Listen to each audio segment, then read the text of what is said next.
already know what it is. It's Barbershop Conversations. Hit the subscribe and the like button today. Barbershop Conversation, guys. Feel free, hit the subscribe button. So I'm watching the media day for Lomachenko Walters, and I'm just like, damn, we must be in boxing heaven. We go from Pacquiao, Vargas as the appetizer, Ward Kovalev as the 8-ounce steak, and Lomachenko Walters as your perfect sides of mashed potatoes and asparagus. This is like boxing heaven. I'm leaving Thursday night after I spend time with my family. I'm driving up Thursday night, so I'll be at the weigh-in on Friday, and I'll be at the fight Saturday. But this is just special. As I tell you guys, I believe right now Lomachenko has put in the most impressive performance I have seen in a pair of boxing gloves this year with Rocky Martinez. I thought I'm watching this fight and I'm like, is that Floyd Mayweather?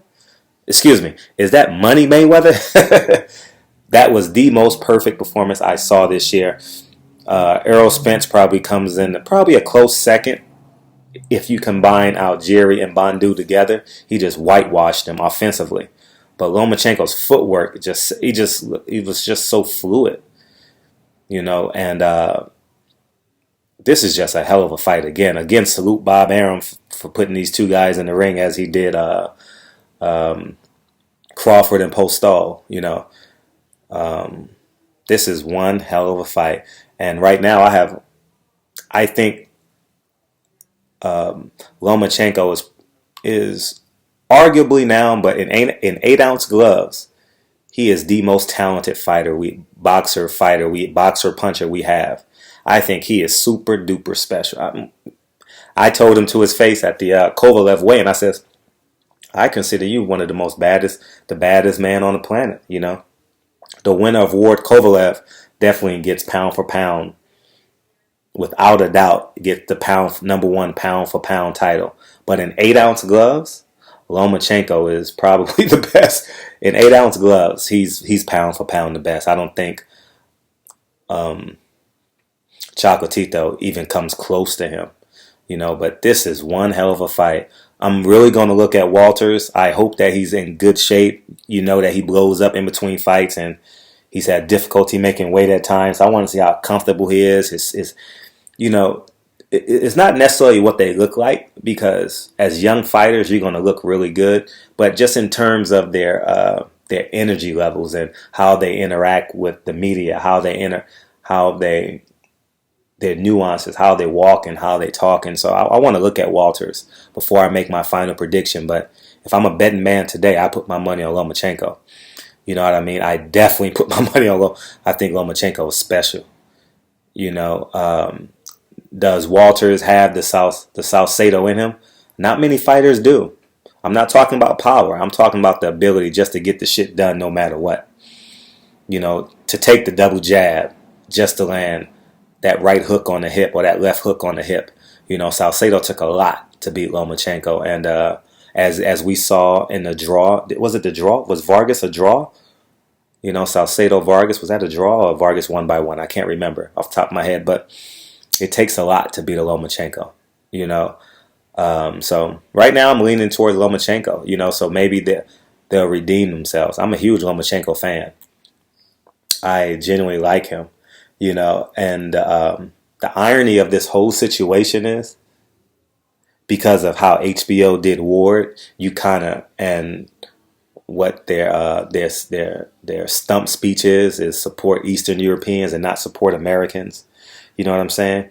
At least auditorially, when you listen to Jim Lampley speak on how he speaks about, and comparatively speaking, how he speaks about Triple G, Kovalev, and Lomachenko in comparison to American fighters. And I'm not talking about just black. I'm talking about just American fighters.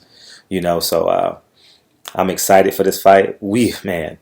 November. This has been literally a November to remember. We're gonna scratch Malik Scott and Luis Ortiz. We gonna pretend that never happened.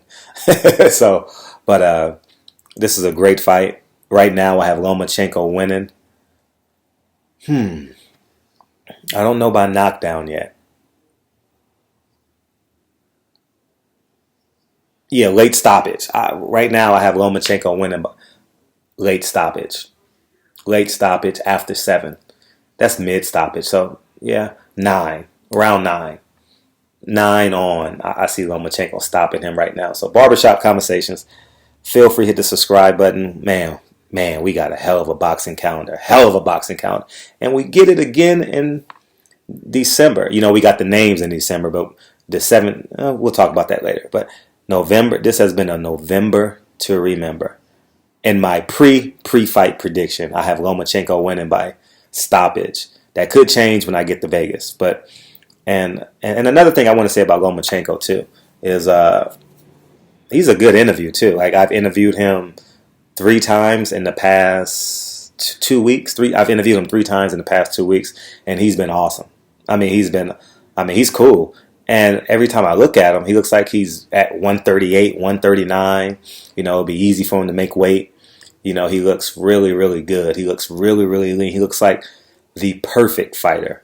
When you see him in clothes, he looks real lean, real long, no fat on his face. He looks like the perfect fighter, similar to how Floyd Mayweather walked around, you know, for his whole entire career. Even when you look at Floyd Mayweather now, you look at him and you're like, damn, he fought 49 times. And you look at his body, you look at him, you're like, damn, there's no way he fought 49 times. But he did. And so Barbershop Conversations, let's get excited. We got a big fight coming up Saturday, and I will be there, and it's going to be a good day. So Barbershop Conversations, genuinely appreciate you guys' support, and I'll talk to you guys soon. Peace. Hey guys, it's your girl Angie. You're watching Barbershop Conversations. Make sure to click the button below to subscribe, like the video. Don't like it, leave a comment. You can also follow me at Angelica Curtis on Instagram. See you soon.